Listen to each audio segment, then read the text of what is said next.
We're living in a world where burnout is normalized, toxic cultures are excused, and leadership is often more about control than connection. Conscious leadership is all about awareness. It's about leading with intention, aligning your values with your actions, and creating a culture where people feel seen, heard, and empowered. And conscious leadership is the bridge between high performance and human connection. If you don't know what drives you, how you react under stress, or how your energy impacts others, you're leading on autopilot. And autopilot leadership, it crashes companies. If you're a leader, executive, or entrepreneur, conscious leadership isn't just something nice to have. It's non-negotiable if you want to stay relevant and make an impact. Hey there, it's Sandee Sgarlata. Get ready to dive deep into incredible stories of people who've taken life's challenges and turned them into a roadmap to happiness. On this show, we're not just talking about overcoming obstacles. We're uncovering the real, gritty secrets to living a life filled with peace, joy, and genuine happiness. This is Happiness Solved. So let's get started, because happiness is a choice and the choice is yours. The biggest leadership crisis today isn't a lack of strategy or innovation. It's a lack of consciousness. We're living in a world where burnout is normalized, toxic cultures are excused, and leadership is often more about control than connection. If you're an entrepreneur or an executive and don't embrace conscious leadership now, you're going to fall behind. Seriously, we've glamorized burnout, normalized toxic work cultures, and treated empathy like it's optional. But the world is changing, and fast. If you're a leader, executive, or entrepreneur, conscious leadership isn't just something nice to have. It's non-negotiable if you want to stay relevant and make an impact. Because if you don't lead consciously, your culture suffers, your team disengages, and your business, no matter how brilliant your product or service is, will struggle to survive long term. So in this video, I'm breaking down what conscious leadership really means, the core principles behind it, and how to actually live and lead this way every single day. So let's get into it. At its core, conscious leadership is all about awareness. It's about leading with intention, aligning your values with your actions, and creating a culture where people feel seen, heard, and empowered, not controlled or micromanaged. Gone are the days of the old school top-down, do-as-I-say leadership style. Today, people want real. They want authentic. They want purpose. And conscious leadership is the bridge between high performance and human connection. Let's break it down into 4 key principles. So first is self-awareness. If you don't know what drives you, how you react under stress, or how your energy impacts others, you're leading on autopilot. And autopilot leadership, it crashes companies. So self-awareness is about reflecting regularly, setting time aside for personal reflection to assess your actions and decisions. I like to start the day out with focusing on everything that I'm grateful for and focusing on what I want to accomplish that day. And then you end the day reflecting on it, celebrating those wins. Great, I did this, this, and this. And really assessing how well you did that day. Next, you want to seek feedback. Encourage open and honest feedback from your team to gain different perspectives on your leadership style. Takes courage, but you can do it. Second is empathy. Leadership is a human experience. You've got to feel your way through some of it. It's about listening without defensiveness, understanding your team, and creating space for real conversations. So here you want to practice active listening. And by practicing active listening, what that means is to truly understand and address your team's needs and concerns. For me, I practice this when I record a podcast interview. And what I do is while I'm listening to my guest, I want to think of follow-up questions. So I just take notes as they're talking. And in this way, I'm truly listening to what they're saying, and they know that.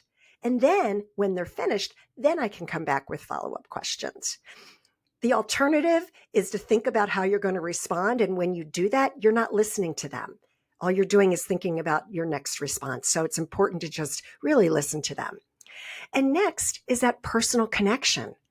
Make an effort to know your team members, not just as employees, but individuals with unique backgrounds and life experiences. Third is integrity. And that's all about saying what you mean, doing what you say, even if it's hard, especially when it's hard.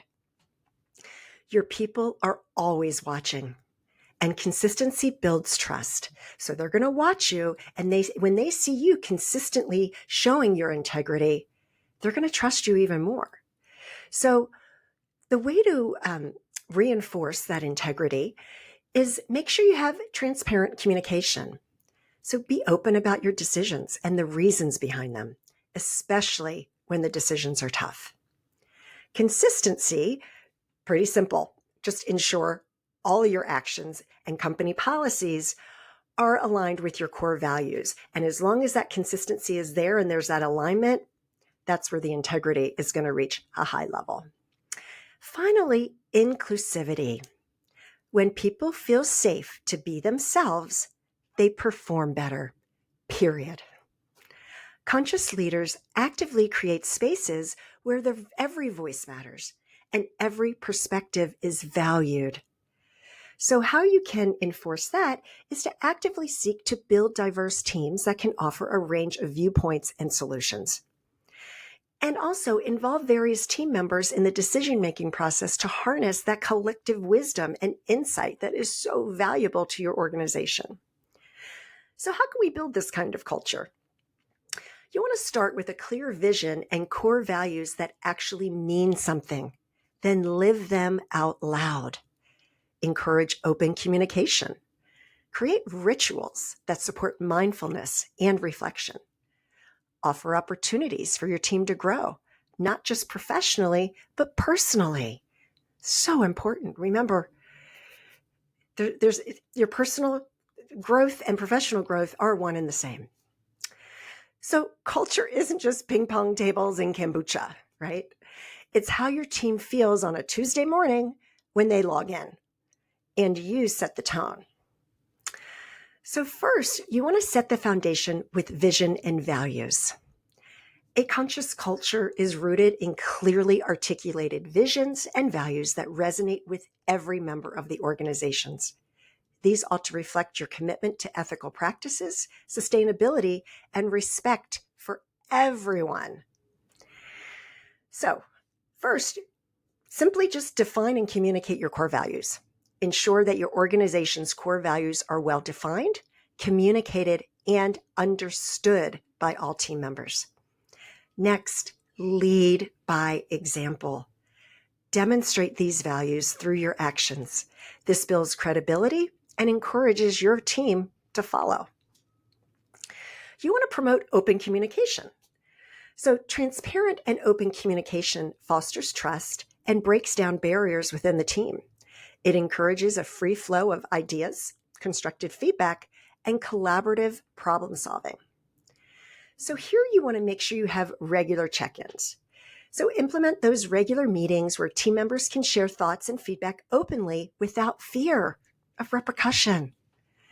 Encourage questioning. Cultivate an environment where questioning and curiosity are valued, not discouraged. Next, you want to implement mindful practices. So integrating practices such as mindfulness, meditation, or reflective sessions into the workplace can enhance mental clarity, reduce stress, and improve decision-making. Here, you simply want to offer workshops or training sessions on mindfulness and its benefits. Maybe you can create some quiet spaces, places where employees can just take a few minutes to meditate, reflect, or just breathe. Next, encourage personal growth and development. So a culture of consciousness includes supporting the personal and professional growth of every team member. This is not only a way to improve skills, but it boosts morale and loyalty. So work with your employees to create a personal development plan that aligns with their career aspirations and life goals. Provide access to courses, workshops, and seminars that help employees grow their skills and knowledge. There is so much content out there. Heck, you could even just do a lunch and learn and find some YouTube videos to share with your team. And all you're paying for is a lunch for everybody, and they're going to appreciate it more than you even know. Next, you want to recognize and celebrate achievements. So it's important to acknowledge both the team and individual achievements because it's going to reinforce the values of a conscious culture and motivates others to strive for excellence. So implement a system for regularly recognizing and rewarding achievements in meaningful ways. And next, celebrate not just business milestones, but personal achievements of team members as well. Geez, I was at my last company for 7.5 years, and I absolutely loved the leadership and my manager. It was incredible. And I remember when I was there for 5 years, I was like, wait, we used to celebrate 1 year, 3 years, 5 years, and so on. I'm like, I never got celebrated for 3 years or 5 years. What happened? What about me? And while it was okay, I think deep down inside, you remember that, okay, they used to do it for everyone else and then just decided to stop doing it. So anyway, next, conscious decision making. So every decision you make tells a story about who you are as a leader. Conscious decision making means slowing down, getting curious, and thinking about the long-term ripple effects, not just short-term gains. This means listening to your team, staying aligned with your values, and making choices that serve the whole, not your ego or your bottom line. Trust me, this changes everything. So first, we want to integrate values into decision-making. Conscious decision-making starts with a clear understanding of your personal and organizational values. These values should serve as a compass for every decision, ensuring they contribute positively to the organization and its stakeholders. So before making any significant decision, evaluate how well it aligns with your core values. And next, you want to consider the potential impact of your decisions on all stakeholders, including employees, customers, the community, and the environment.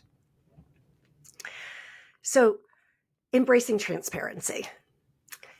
Transparency in decision-making builds trust and fosters a sense of inclusivity. It involves being open about the decision-making process, the factors considered, and the rationale behind the final choices. So it's important to keep communication channels open, allowing team members to understand and even contribute to the decision-making process. Another idea, and this is totally optional, but I see the value in it, is maintain records of how decisions are made to ensure clarity and accountability. And this can help down the road, especially for legacy planning and passing on the torch to the next person that's leading that group or whatnot. Next, you want to utilize collective wisdom. So no one person holds all the answers. So by leveraging the diverse perspectives of your team can lead to a more balanced and innovative outcomes. So involve team members from different levels and functions into the decision-making process. This is huge. Take somebody at the bottom and someone in the middle and someone at the top and put them together and see what they can come up with. Because I promise you, the person at the bottom and the person at the top, there's not much that differentiates the two. And their wisdom and collective wisdom will really help just drive that decision-making process. And that just takes into the next point, which is actively seeking out and consider those different viewpoints to enrich the decision-making process. And that's why you want to have people from different levels, because you're going to get such a different perspective that you may not have seen, right? Next, you want to prioritize ethical considerations. So in conscious decision-making, ethical considerations take precedence. This means prioritizing fairness, justice, and respect for individuals' rights and dignity. Establish and enforce ethical guidelines for decision making, and conduct training sessions to keep ethical considerations top of mind for your team. All right, here's my favorite one: being adaptable to change. The ability to adapt and modify decisions based on new information or changing circumstances is so crucial in maintaining a conscious approach to leadership.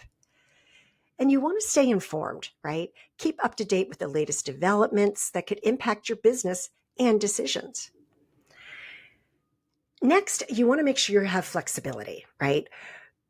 And create decision-making processes that are flexible and allow for mid-course corrections when necessary, right?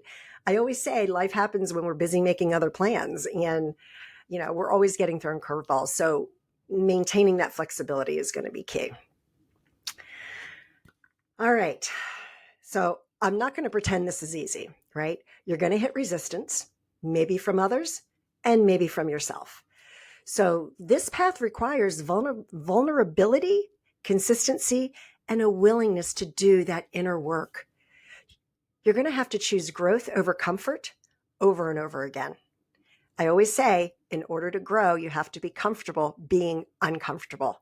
And it couldn't be more from the truth here. But here's the good news.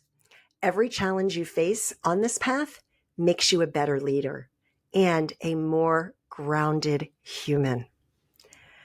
So there's going to be a resistance to change, most likely. So one of the most significant challenges is the natural resistance to change found in any organization. And changing leadership styles can be particularly unsettling for teams accustomed to traditional ways of doing business and to traditional structures and whatnot. So you want to have, make sure that there's the education and communication. So regularly communicate the benefits and reasons behind the shift to conscious leadership. Just be authentic, right?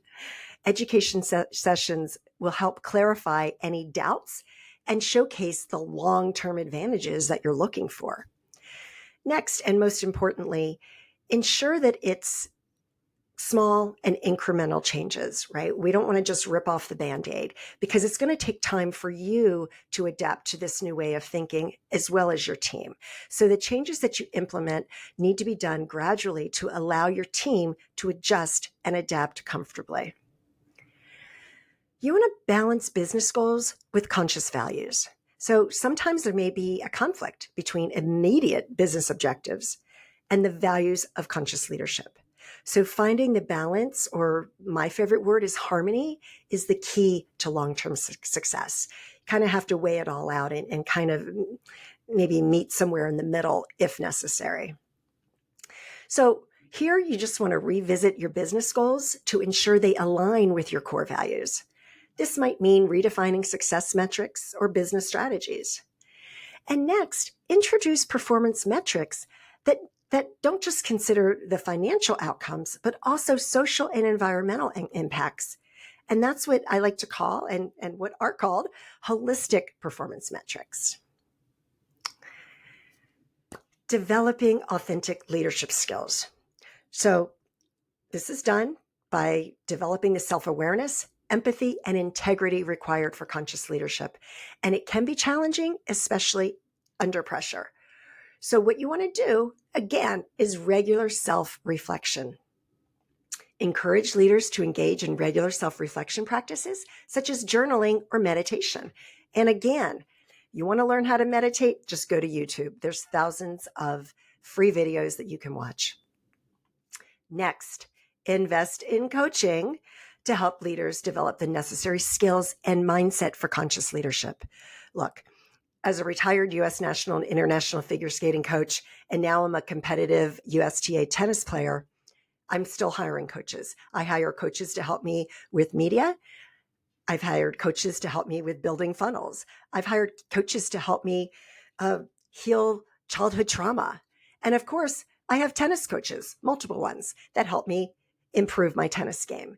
So it is the most important thing. And if you really want to grow as a person and a human and as a leader, leadership coaching is the way to go. And there's so many people out there, and I can certainly help you find one as well. So next, again, you want to ensure inclusivity and diversity. So creating a truly inclusive culture that values diversity can be challenging, especially in more traditional environments. So provide training to all employees on the benefits of diversity and inclusivity. And another thing is have some recruitment strategies in place so that you're actively seeking to increase diversity within the team. And I'm not talking about just checking off the boxes. Recruiting was what I did in corporate, so I'm very familiar with this. And it's not about just checking the boxes. It's about truly finding the most qualified person for the role, and they've got that diverse background that can really add a unique perspective to your team. Next, my favorite word, consistency. Consistency in applying the principles of conscious leadership across all levels and situations is crucial and can be challenging, particularly in larger organizations. So here, just implement regular audits of leadership practices and encourage feedback to ensure that consistency. Make sure that you're keeping on track. Next, lead by example. Senior leaders must consistently demonstrate conscious leadership, setting a clear example for the rest of the organization. So look, folks, the future of leadership is human. It's conscious. It's values driven. And if you're not leading this way already, you're going to fall behind. But if you are, or if you're ready to start, then you're already ahead of the curve. The leaders of the future are the ones who can innovate, adapt, and lead with their heart. They prioritize mental health, embrace diversity, use technology ethically. That's a hard thing to say. They use technology they use technology ethically and measure success in more than just dollars. This is the kind of leadership that the world needs. And you are made for it because you're watching this video. So if this message is resonating with you, I invite you to keep going. Reflect on your own leadership style. Talk to your team. Look at your culture with fresh eyes. Because conscious leadership isn't a box you check. It is a way of being. And when you choose to lead this way, you don't just build a business that's better, you build a legacy. To learn more how to work with me or ask me some more questions about this, shoot me an email at Sandee@SandeeSgarlata.com. And if you enjoyed this video, please like, subscribe, and I would love to hear your thoughts. Thank you so much, and let's rise together. We've got this.